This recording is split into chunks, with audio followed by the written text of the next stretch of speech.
I'd like to talk about picking a little bit before we move any further. First of all, how you should hold your pick. The pick is essentially an extension of your index finger, and it's quite deep into your finger basically to the first joint, and then it's just covered by your thumb gently like that. Now, so this would create a straight line of the pick from your forearm all the way down the pick, and because of that straight line, it would essentially dissect the strings diagonally, slightly diagonally. So it doesn't attack like this, which I see over and over and over again. If you attack perfectly parallel like that, and you may have run into this problem, you're going to start grabbing the string, right? And because so much of the pick is touching the string that you won't be able to, get a nice, clean, unencumbered attack. Whereas this way, very naturally, you're striking the string obliquely, and so the pick sort of rolls off the string. Now that's something that you can experiment with at home. That's a big deal, especially if you're playing mainly Plectrum style or a Flatpick style, right? Now let's talk about something else. So that's just looking at your picking hand diagonally, in what we were just discussing there. Now let's just talk about letting the pick drop to a rest position. So we're going to start on string 6 and just drop to string 5. Watch how that happens. Now that looks pretty easy, and it shouldn't ever look difficult.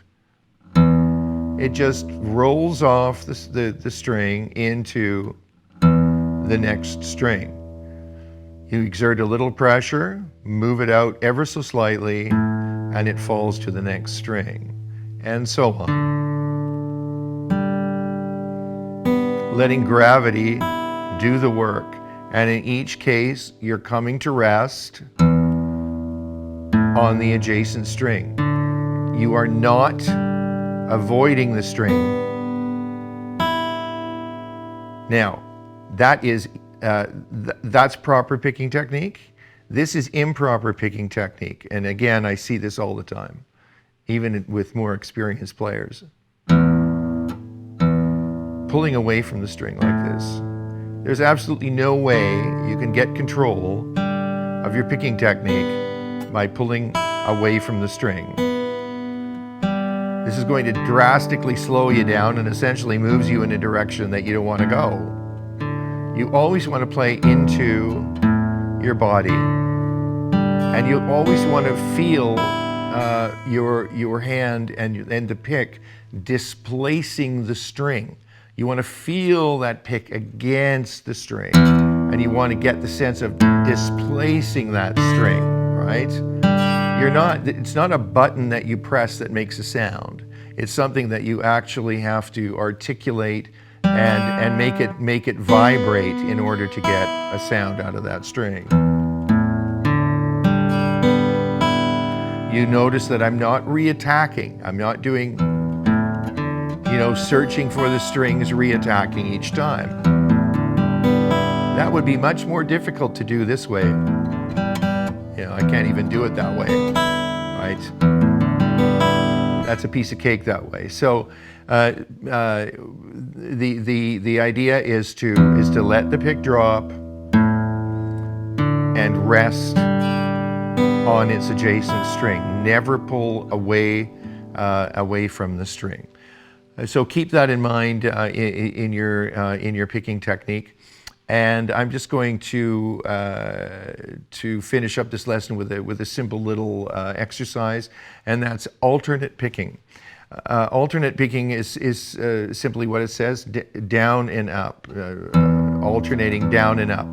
Think of it as if you were walking, right, left, right, left. You never, skip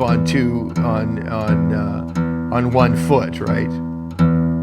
So it's always alternating just like this. Now here's the exercise I want to leave you with. It's just 4 times on each note, on each string open, right? So this is all about the right hand picking technique.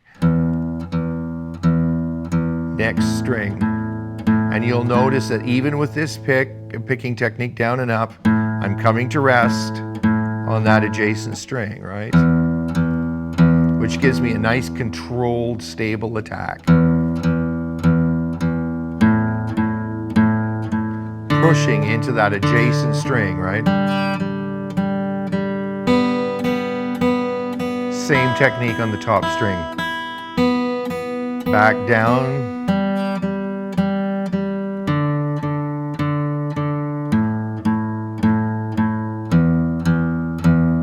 And you'll notice that that pick is attacking diagonally from the left side on the way down, diagonally from the right side on the way back up, right?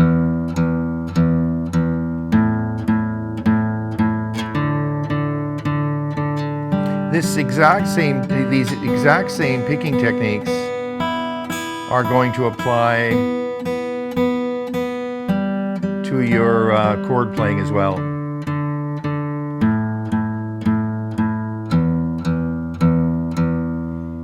All right, and just one last thing. Listen for the sound of the pick. Now that's a pretty weird suggestion, but if you're hearing too much of the sound of your pick, you're not really, especially if you're going to do any recording in the future, you don't really want to hear the pick. You want to hear the string, right? So so the attack begins on the string. You probably have a hard time hearing the pick. But I can change that. Can you hear the pick? So you shouldn't be hearing the pick.